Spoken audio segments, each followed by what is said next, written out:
So here we go. We're recording. So good evening, everyone. Thank you for the introduction. Um, Chantel and I started talking about this a little while back, and this is a really interesting topic from the standpoint of we hear a lot about accidents in the outdoors, and what we want to do is look at what a lot of the causes are, what the potential causes, what risks that we take, how to kind of avoid them, and then how to respond in the event of an accident. So, we all want to be safe in the outdoors, and the premise of this is based upon the topic was the potential causes of accidents in the outdoors, originally published in 1979 by Knowles, the National Outdoor Leadership School. And it was revised in 1989 and in 2013. And basically, this is just a lot of common sense approach to this the topic.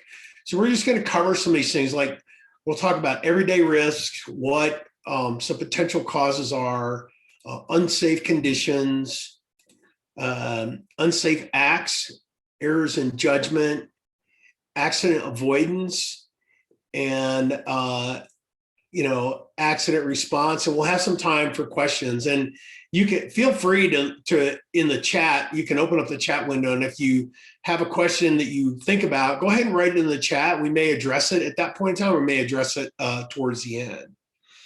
So let's just think about some everyday risks that we deal with every day.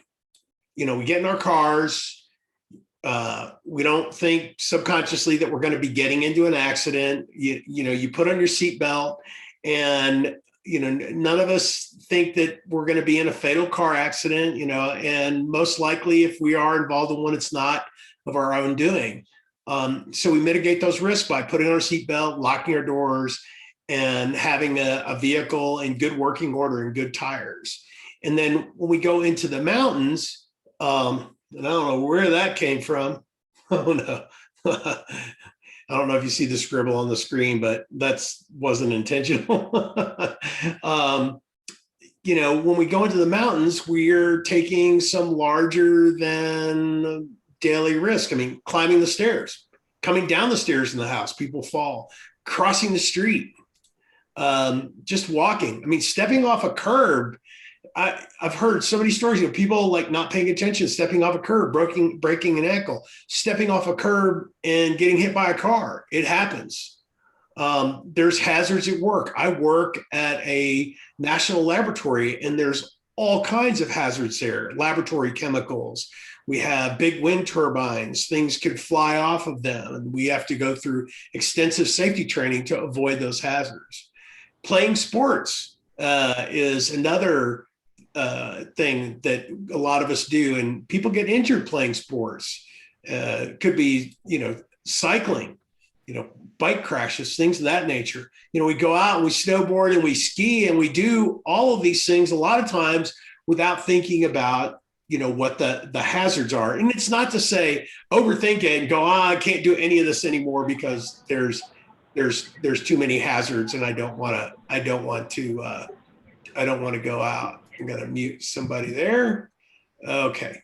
There was an article. I don't know if any of you folks know who Will Gadd is. And Will Gadd wrote this article. I'm going to read a quote from him. It says, "We all intellectually understand that the mountains are inherently dangerous and accidents will happen.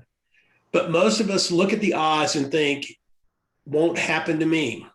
And generally we're right. The odds are forever in your favor until they're not." So something to think about. And Will is probably one of the best ice climbers in the world. He's a paraglider, great guy. I've met him on several occasions and even took a climbing class from him. So I really respect where that's coming from.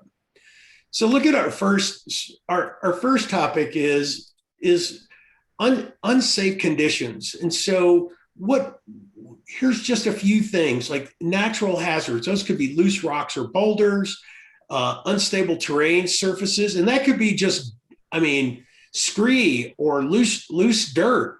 You can end up hyperextending a knee or have another injury, rock fall, uh, avalanches. I mean, that's just, those happen in Colorado, weather. And so the thing that I say about weather is weather, not changing weather, weather is constantly changing. And if any of you heard my 14ers presentation, there were the 3 rules of weather. The first rule is pay attention to the weather forecast. The second rule is ignore the weather forecast. And the third rule is pay attention to the weather. So you want to become a little bit of amateur meteorologist. Improper clothing. That's another risk or condition, unsafe condition. No cotton. Cotton gets wet. You can become hypothermic in 50-degree weather because you're wearing cotton, or not having the right clothing with you. Of course, cotton is also referred to as death rag. So having the proper clothing with you creates a safer condition than having improper clothing. Equipment that's old, has worn out or broken. Old climbing, if you're doing rock climbing, old climbing helmets, old ropes, old harnesses. These are all potential causes for accidents. And some things that you may want to be aware of if you get into technical climbing, that most ropes should be replaced every 5 years. Ropes, harnesses, webbing, slings, cords, every 5 years should be retired. Hard shell helmets every 5 to 7 years. Soft shell helmets every 3 to 5 years, because the actual materials are going to begin to break down. Hard shell helmets, if they're used outdoors a lot, the UV breaks them down. And then the soft shell helmets have like a styrofoam liner to them that starts to become harder and less protective over time. So something to be aware of. And there's in 2002, a little story, an author and climber by the name of Michael O'Hanlon, who lived in Westcliff, Colorado. And he had commented to his climbing partner that he needed new boots because his boots were getting worn out. And shortly before, he told him that shortly before he slipped on the descent of Mount Adams, which is a Centennial 13er in the Sangre de Cristos, which resulted in a fatal head injury. So having improper equipment, and sometimes, we see a lot, microspikes are very popular in Colorado, but sometimes microspikes aren't the right thing. You might need crampons instead. Or you might go out and not need microspikes. Kimberly made a comment. I learned climbing harnesses have an expiration date on some of the newer ones do. I'll answer that right now. The newer ones do. Some of the older ones didn't. They didn't have any kind of stuff on there. They just figured they were going to last forever. And that's a good thing to note. In fact, I might even look at the harnesses that I recently purchased as I replaced my old ones to see if they actually have an expiration date on there. So other things that we need to be aware of: swift, cold, or rising water is that's one of the issues that you may have. So swift water is, any stream where you look and you can't see the bottom of it and the water is rushing through there. Cold water, obviously, if you walk through cold water and you get your feet wet, not a good thing. Cold feet are never good. And then rising water. So that little stream that you cross in the morning on the way up Bierstadt, if you come down in the afternoon, that thing may be a raging torrent, and it's a complete, because of the snow melt. So you've got to be aware of, especially this time of year when we start to see it gets colder overnight, the water flow slows down. You're coming down at noon. It's like, wow, that was a little bitty trickle, and now it looks dangerous. So be aware of that. If you're crossing a stream, unclip your pack. If you're swept into a stream, do not attempt to stand up. get your feet pointed downstream, shed your pack immediately, get away from that because that could just drag you under. And you want to get your feet pointed downstream. Don't stand up because you could just get entrapped and fall over. And if anybody does any whitewater rafting, they will instruct you on that. Other items that may cause unsafe conditions, plants and animals. So even though it's pretty rare in Colorado, we did hear the story about the jogger getting, taking out the mountain lion with his bare hands. So if you are traveling in the pre-dawn hours or around dusk, this is the time that mountain lions are most active. So be aware, that they're out there. Bears, bighorn sheep, deer, elk, moose, all, they're all risky if you approach them. Mountain goats can be aggressive. I've even been chased down the trail, and I thought the person that was with me when that happened was going to be on this call, and I don't see them. So it's unfortunate because they could testify to the fact that I yelled run, and there was a big boulder, and I'm not a boulderer, but I think I climbed that thing. At the time, it probably wasn't that tall, but at the time it seemed like it was 10 feet tall, and I got up on top of it, and this mountain goat was just trampling down the trail, scared us both. So even, plants, not so much, although be aware that, that we do have poison oak, sumac, and, there's a lot of bull nettle in Colorado. And I can tell you, you see bull nettle at, 12,000, 13,000, close to 14,000 feet in certain areas. And, if you run into one of those, it's going to hurt. So you got to be aware that they're there. One other thing to note is it's rattlesnake season. They're starting to come out, especially in the afternoons. You went down to North Table, the signs are all out. It's like I go down the middle of the trail. I don't go on the sides because I don't want that snake in the grass. And they are prevalent in Colorado all the way up to about 9,500 feet. So that's to be aware of. You get out over 10,000, you probably have fewer risks of having having to deal with snakes. So the other thing is, unsafe acts. I mean, what are we talking about here? So improper protection. And what that means is not wearing a helmet when it warrants, not having a proper anchor if you're climbing, whether you're snow climbing or you're rappelling. If you go out rock climbing, these are really important. Even if you're climbing some steep snow couloirs, not having the right protection with you.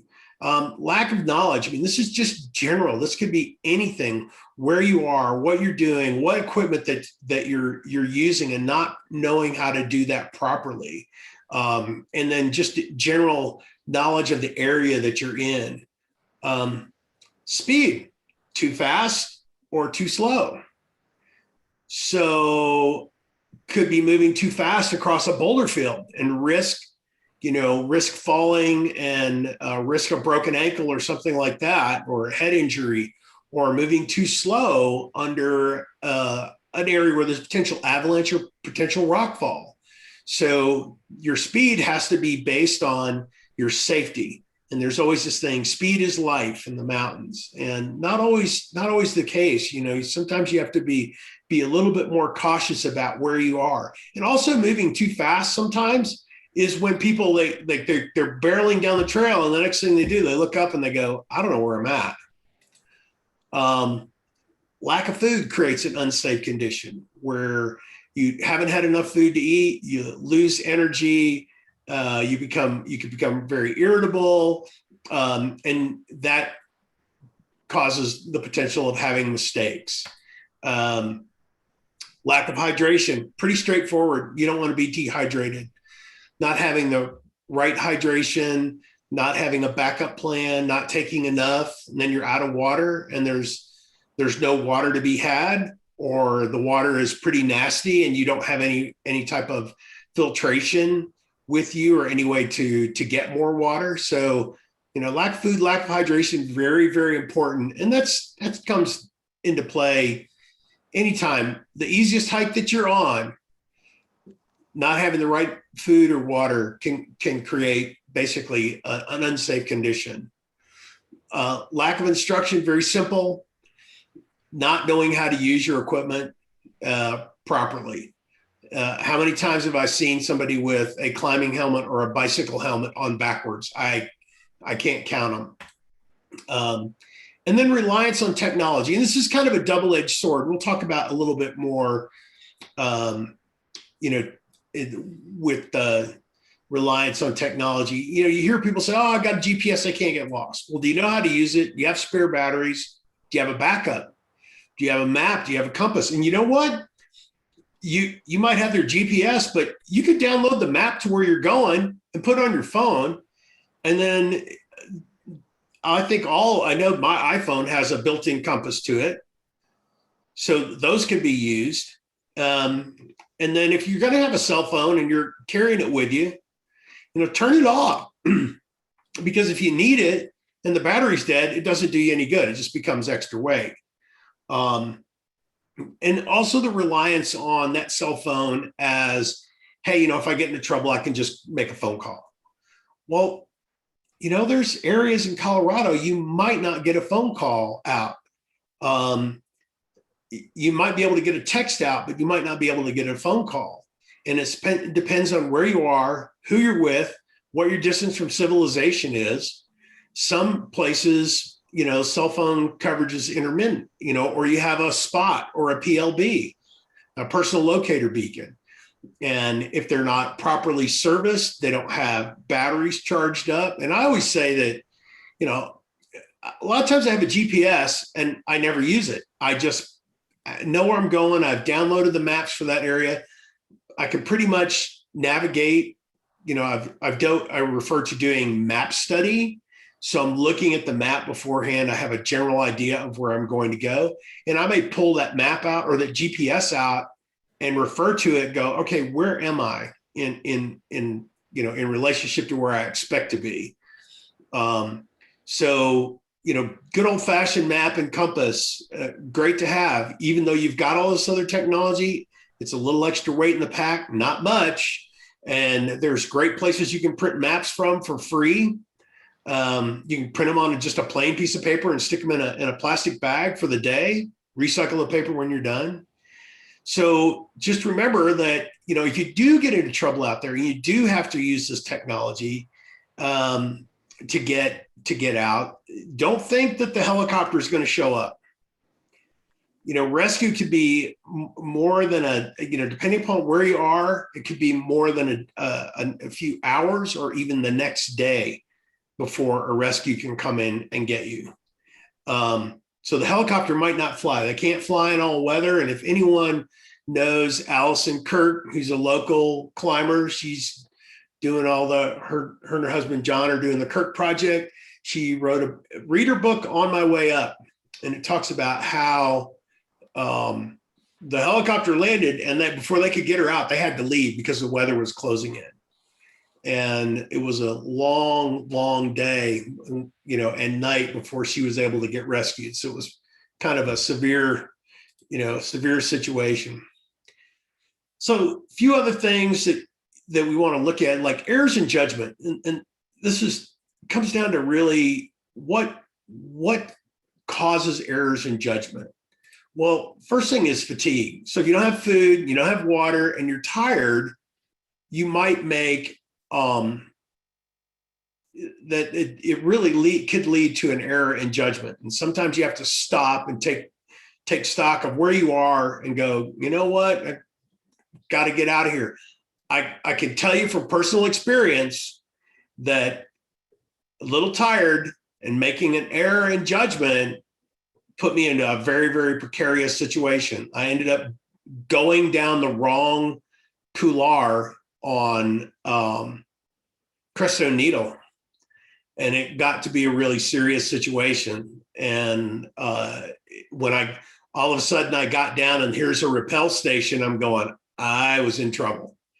So I gotten into some really steep terrain inadvertently I was tired and I made an error in judgment. Unfortunately, it wasn't one that cost me, but I can tell you that I sure enjoyed that beer later that night once I'd gotten out of that situation.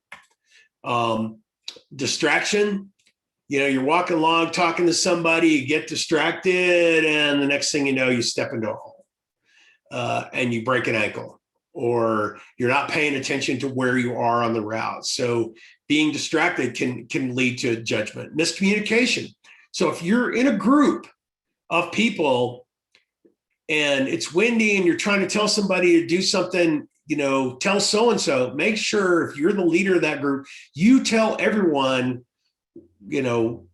what's going on. So everyone is clear about that communication. And that could be as simple as doing your belay commands if you're rock climbing, to make sure that if you don't understand something, always ask again. If you need to repeat yourself to somebody, don't feel like it's unnecessary. Make sure that you repeat it. The other thing is called expert halo. So Kevin has all these certifications and stuff, and so I'm going to rely on his judgment, but I'm not really sure that I like what he is saying. That's when you have to step up. Don't allow the expert or the perceived expert, someone that acts like an expert, makes it, trying to make a decision, say, hey, hang on a second. I'm not comfortable with that.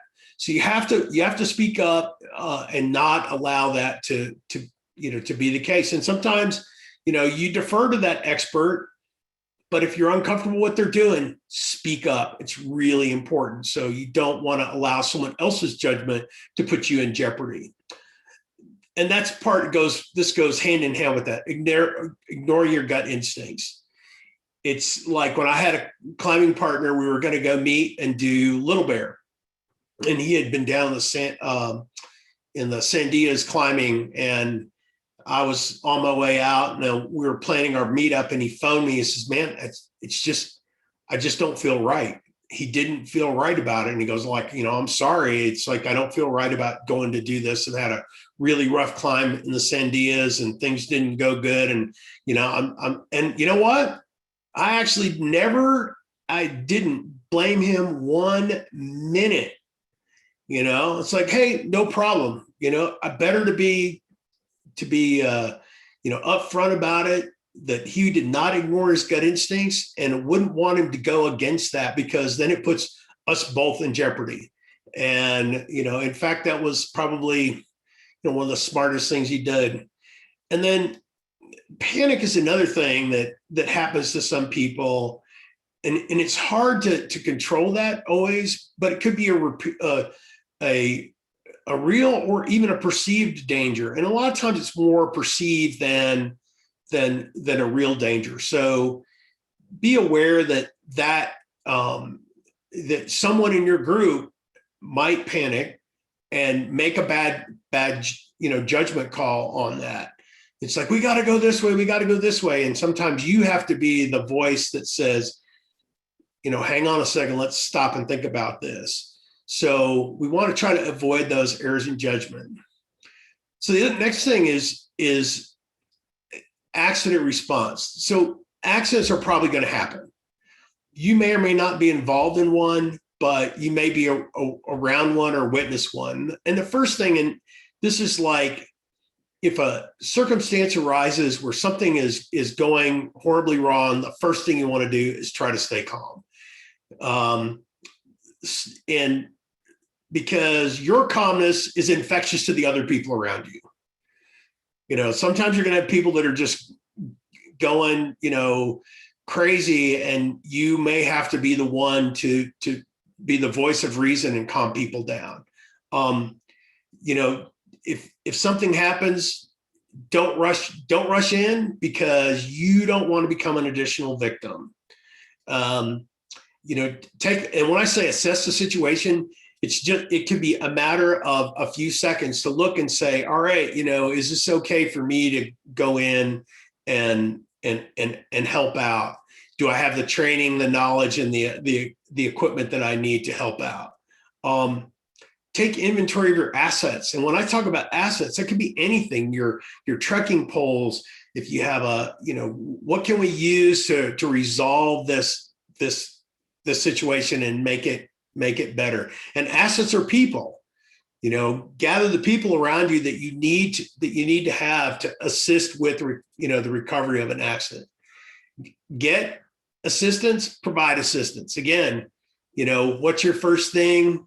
If you have cell service, you need to call 911, or maybe it's something, as simple as somebody has a sprained ankle and you just need to get a group of people to assist, because not one person can do it, just to assist to get this person off the mountain and back to the trailhead.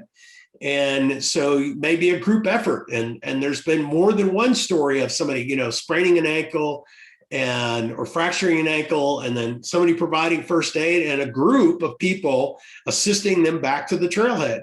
And it can happen on a 14er. Now it's a different situation. You and another person, and you're out on one of these isolated peaks in the San Juans. The response has to be different. How you get assistance has to be different. And that could be a personal locator beacon or inReach or any other like satellite communication device. And then if you're involved in a circumstance, if there's other people that are, more qualified, and you can ask, hey, is there anybody here? Is there a doctor or a nurse in the area? And you never know.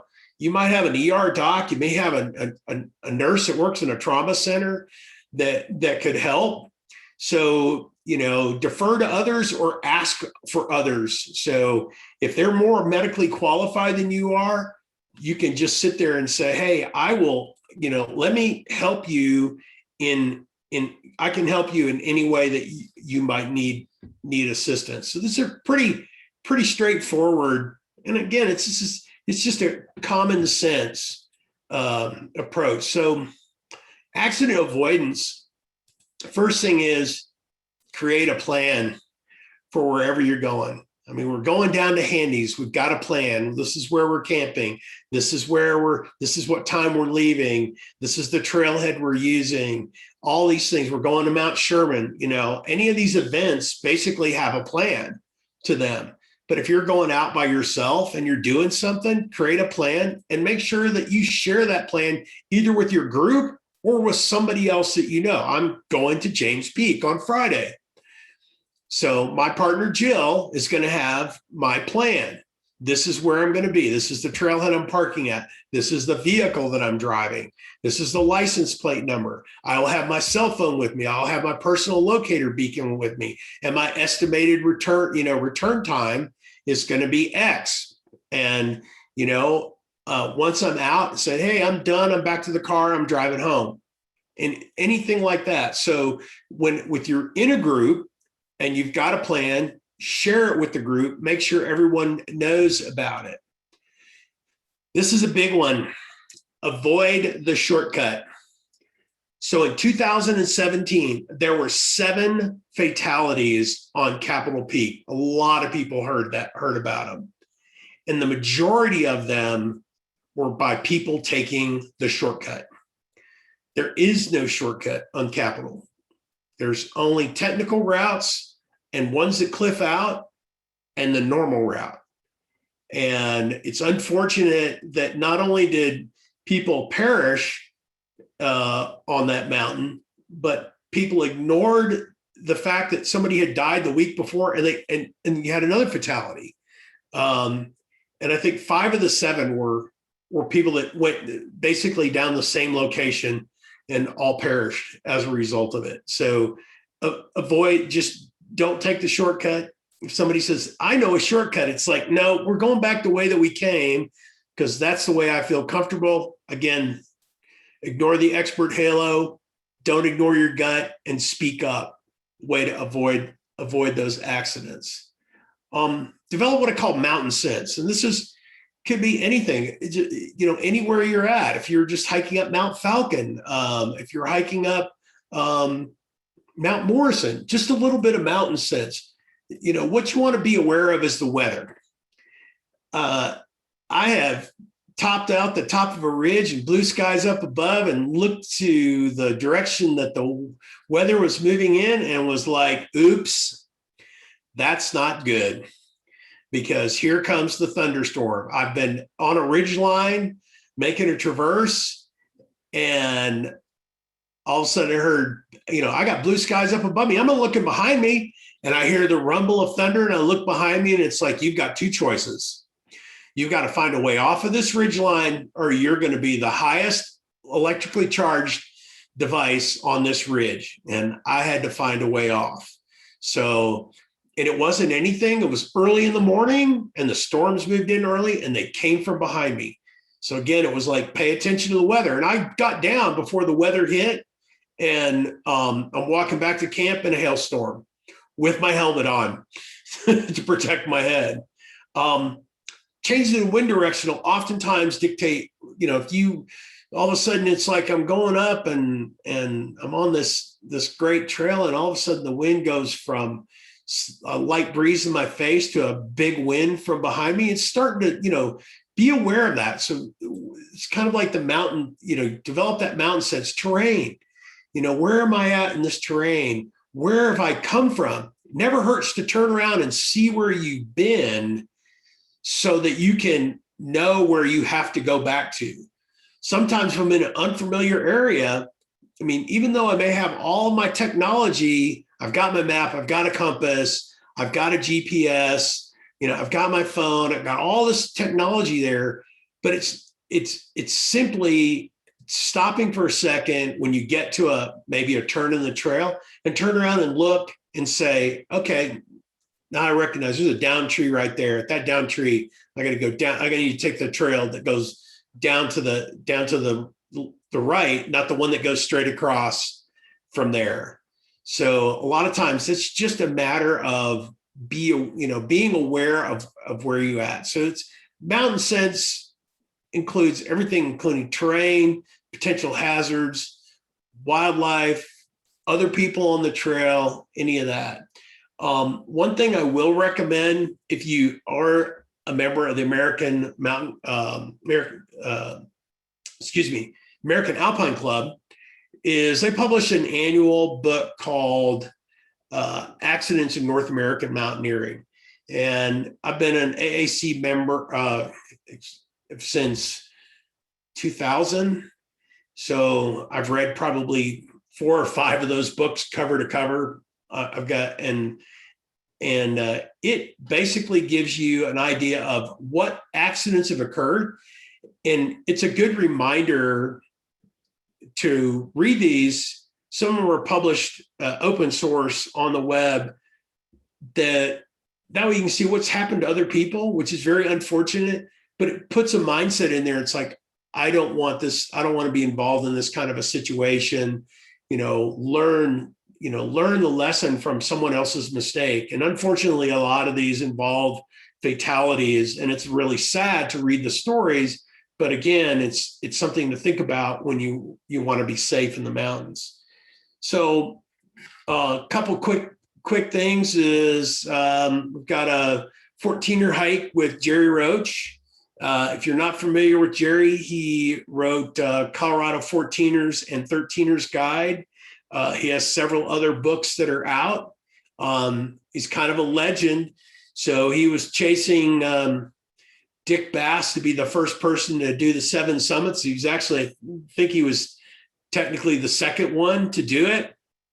And he was just a climber guy, not a millionaire like Dick Bass was to do that. So it's an opportunity to go out. We're going to go out and do handies, this is a picture. It was actually Memorial Day weekend, like 2003, if I remember correctly. The picture behind me was my background is looking at American Peak from the slopes of Handies, and there was a lot of snow down there that year. So it'll be a fun event. It's an opportunity to kind of hang out with some of the other ACA members, and it's going to be a fun time. So, and then Chantel mentioned the gear library and this is just a picture of it. So it's $40 a year for the membership. And if you rent, there's a tent in there, and I can't remember which model it was, but it's one of the REI tents. If you rent it from REI, it's $40 for the first day to rent it if you're an REI member. And if you use it 2 days, two different occasions, it pays for your membership to have all the gear. There's stoves, there's sleeping bags, there's if you're going somewhere like in Rocky Mountain National Park, you've got to have a bear canister. So there's bear, I think there are bear canisters. Chantel's probably going to tell me if I think there are, if I remember. Yes, there is. Yeah. So beer canisters and all this stuff. It's like, if you got all the stuff that you needed to go up to Rocky Mountain, you would pay, $70 or $80 to rent it from REI for a weekend as an REI member. That's not even the non-member price. And if you just do this once a year, it more than pays for your membership. And so it's a really good deal. And, I'm the guy who has all the gear, but I'm not going to buy a stand-up paddleboard, because if I want to ever use one, I can just go and check one out at the gear library. I'll probably have to get a flotation device, because I'm probably going to end up in the water a lot. So that's really about it. We've got plenty of time for questions. We have about 15 more minutes, and then we'll wrap up. So if you have any questions, I can. I'm going to unmute everybody here in a second. So let me get the questions. The first question is who knows where I am in this photo? Anybody can put it in chat. Anyone want to guess even? No one even wants to guess. I guess if I had a prize, that'd be better, but. Are you doing Kelso? Nope, but close. Same general vicinity. Longs, nope, not Longs. Thanks, Leslie. Good try. So I'm really close to Kelso, and I'm on Grays. Oh, okay.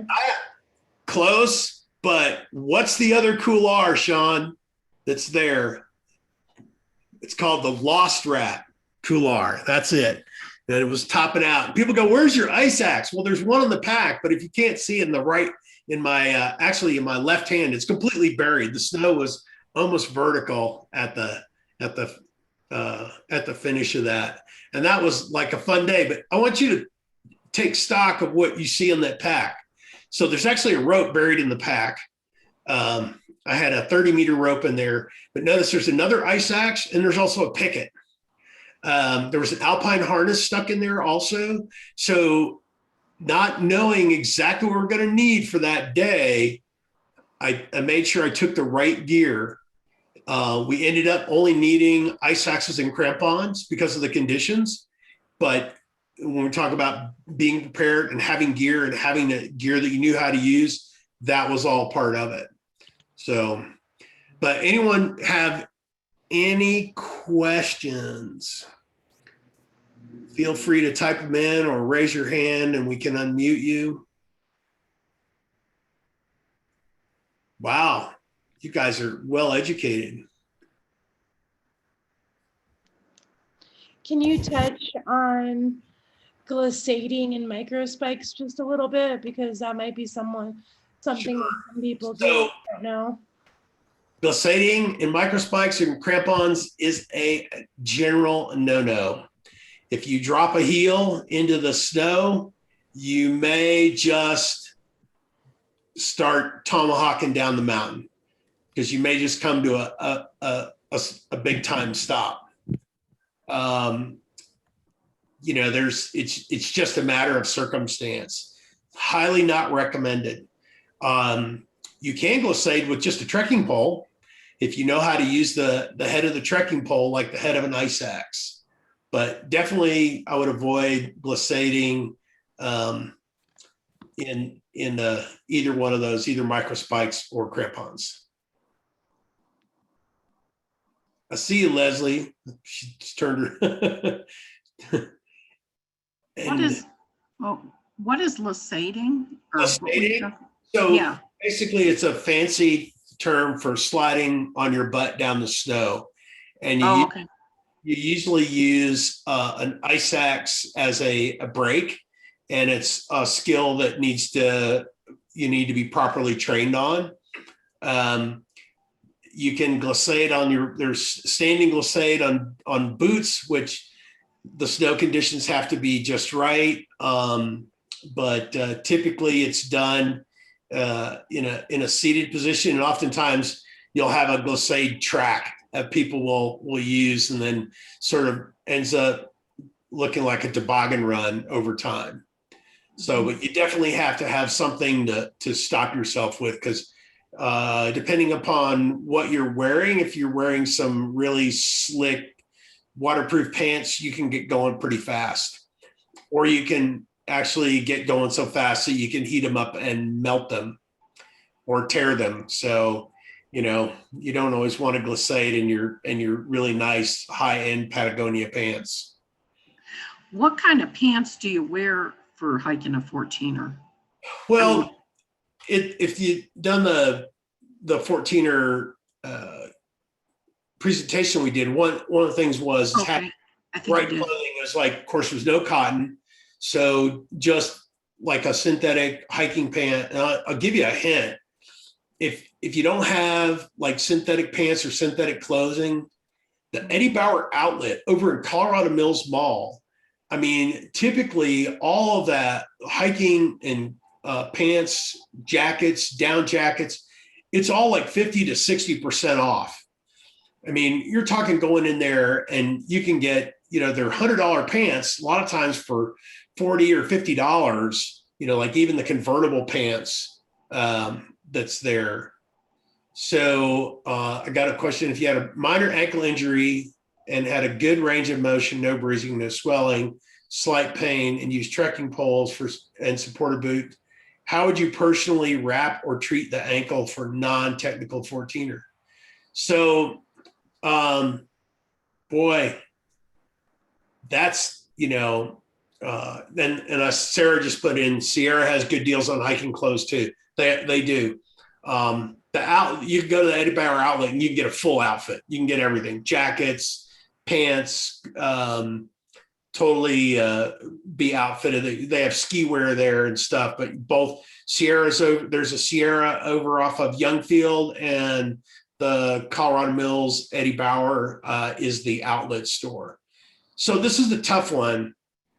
How would you personally wrap or treat your ankle for a non-technical 14er? I guess what it is you got to test it. K-tape would probably be good.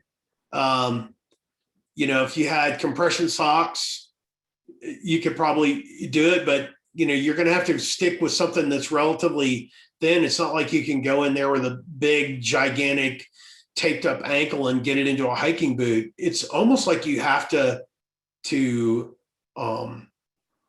test it out beforehand. No swelling and slight pain. It just depends. I would try to figure it out and use something like going up North Table, just on a pretty pedestrian ascent. So if you didn't get far, and then see how it works, because it is really hard. K-tape may or may not work. It depends on what kind of ankle injury it is. And then you just have to make sure your boots, that you've got room. Your feet are going to swell on a 14er, if people aren't aware of that. Anytime you go up in altitude, your feet do swell. Sometimes people, depending upon where I'm going, I wear a size 9.5 boot. And then depending upon where I'm going, I might take size 10s. Or what the duration is, because your feet do swell. So tough one, Kimberly. I think you just got to test it out and see how it goes. And it's kind of a bummer to have a ankle injury. A lot of ice beforehand. Anybody else? Kevin, I have a question. Go ahead. So those fatalities on Capitol Peak, it's shortcutting, but it's also, I think the reason why they shortcut is fatigue. So I'm wondering if you could talk about that a little bit, um, especially something like capital, some of these really at altitude, kind of like how do you train for that, and then how do you make judgments so that you don't get yourself in a situation where you say, well, I'm tired, but I'll just go a little bit more and push myself because I'm so close, to avoid feeling like you have to take a shortcut because you're too tired. Well, I think that involves just, so if you're prepping for capital, it was the last 14er, and I had been up in Colorado. I had finally done longs on the fourth attempt to do longs, and capital ended up being the 54 or 58, whatever list you want to use. And it was just a matter of, I was training a lot, and instead of trying to do it in a day, I camped the night before. So I hiked in, had a good campsite, had a good meal. And again, it was one of these where you just prepped. I made sure that I had enough water and enough food. And the nice part was, I knocked off about 1,200 vertical feet on the way down because there was a glissade. It saved me a lot of time. But going up, it was not going too fast and not going too slow. So I was maintaining a good pace, and, eating and drinking. Every opportunity, it's like, all right, I need to stop and assess the route a little bit. Let me get a bite of food. Let me get some drink, and just keep moving. So it does take a lot of, doing capital. One, you should have I always would say, you definitely have to have a healthy respect for it. You have to be able to deal with exposure. There's a lot of exposure on that knife edge ridge. If you're panic stricken at the sight of looking down a 1,500 foot, drop on one side and a 1,000 foot drop on the other. And you just have to be, my mantra was, good hands, good feet the whole way across. I was just in my head the whole time saying, all right, let's make sure, I'm literally talking to myself to, all right, test that hand hold. All right, that's good, good feet. And it turned out, that first moment of looking across there and going, I was panicked, and then it's like, it subsided, like, oh, okay, I'm fine. I can do this. You looked over and you're like, oh, Jesus. There's a lot of anticipation. They'd seen the videos and things like that. So two of those situations, I know one of them was someone who was doing their first 14er with someone else, and he insisted on going down that way. And the other person said, hey, no, that's the wrong way. That's the wrong way. No, it's not. No, it's not. It was a young guy. I think he was like 18 or 19 years old, and he died as a result of it. The other one was a couple that I can remember. I can't remember all of them, but, some of them. There was one guy that I know that died of a heart attack that, wasn't a result of a fall. But I think, if I remember correctly, 5 of those were falls, and 5 of them were all in that same location. So that goes back to having mountain sense, being aware of your location, being aware of the route, and making smart decisions. And training for it, you just have to, endurance training. I mean, you can go out and do a lot of 14ers, a lot of 13ers. If you can get out during the week, you do the 14ers, you get out during the weekend. It's like anything. Get out and do a lot of these 13ers just to get your endurance and your altitude training up. Does that answer your question? Yeah, it does.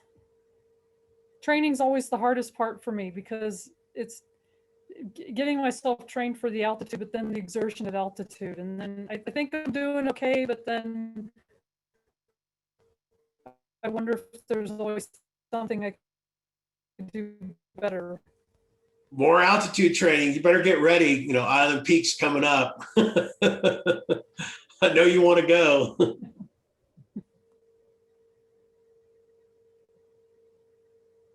Is anybody else? And then we can, we're almost to 8 o'clock and got a few more minutes and then we'll wrap up.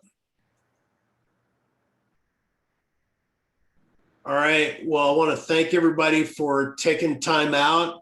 If you think of anything, some of you can find me on Facebook. You can also find me at kevindonovan.com. You can email me there off of my website. If you have a question, feel free to ask. You can put it through ACA or on Facebook, and I'll be sure to respond. So thank you, everyone, and have a good night. Thank you, Kevin. Can you end the recording for us? Thank you.